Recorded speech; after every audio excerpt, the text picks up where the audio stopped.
सीमा पार पिछले 4 वर्षों में उत्पन्न हुए मुद्दों पर बनी सहमति का हम स्वागत करते हैं। सीमा पर शांति और स्थिरता बनाए रखना हमारी प्राथमिकता रहनी चाहिए। म्यूचुअल ट्रस्ट, म्यूचुअल रिस्पेक्ट और म्यूचुअल सेंसिटिविटी हमारे संबंधों का आधार बने रहना चाहिए। क्योंकि 2020 में जो घटना घटी थी सीमा पर गलवान में, लद्दाख के गलवान में, उसके बाद से मुलाकात नहीं हुई थी और 5 साल के बाद ये मुलाकात हुई है। एक्सेलेंसी, आपसे मिलकर खुशी है और जैसा आपने कहा 5 साल के बाद हमारी ये फॉर्मल मीटिंग हो रही है। हमारा मानना है कि भारत और चीन के संबंधों का महत्व केवल हमारे लोगों के लिए ही नहीं, लेकिन वैश्विक शांति, स्थिरता और प्रगति के लिए भी हमारे संबंध बहुत अहम है। एक्सेलेंसी, सीमा पार पिछले 4 वर्षों में उत्पन्न हुए मुद्दों पर बनी सहमति का हम स्वागत करते हैं। सीमा पर शांति और स्थिरता बनाए रखना हमारी प्राथमिकता रहनी चाहिए। म्यूचुअल ट्रस्ट, म्यूचुअल रिस्पेक्ट और म्यूचुअल सेंसिटिविटी हमारे संबंधों का आधार बने रहना चाहिए। आज इन सभी विषयों पर बात करने का अवसर मिला है।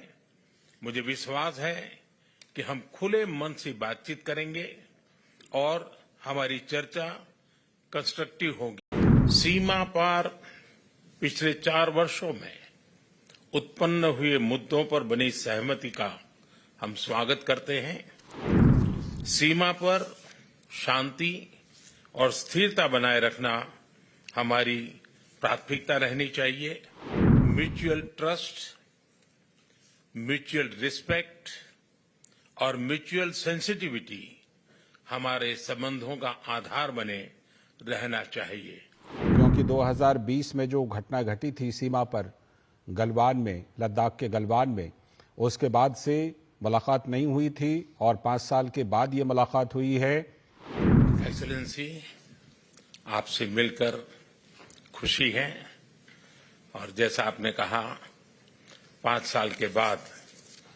हमारी ये फॉर्मल मीटिंग हो रही है। हमारा मानना है कि भारत और चीन के संबंधों का महत्व केवल हमारे लोगों के लिए ही नहीं, लेकिन वैश्विक शांति, स्थिरता और प्रगति के लिए भी हमारे संबंध बहुत अहम है। एक्सेलेंसी, सीमा पार पिछले 4 वर्षों में उत्पन्न हुए मुद्दों पर बनी सहमति का हम स्वागत करते हैं। सीमा पर शांति और स्थिरता बनाए रखना हमारी प्राथमिकता रहनी चाहिए।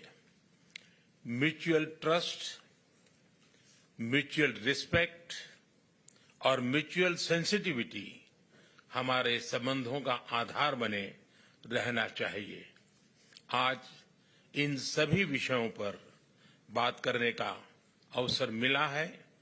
मुझे विश्वास है कि हम खुले मन से बातचीत करेंगे और हमारी चर्चा कंस्ट्रक्टिव होगी। न्यूज नेशन अब व्हाट्सएप पर खबरों की ताजा अपडेट के लिए न्यूज नेशन के इस QR कोड को स्कैन करें।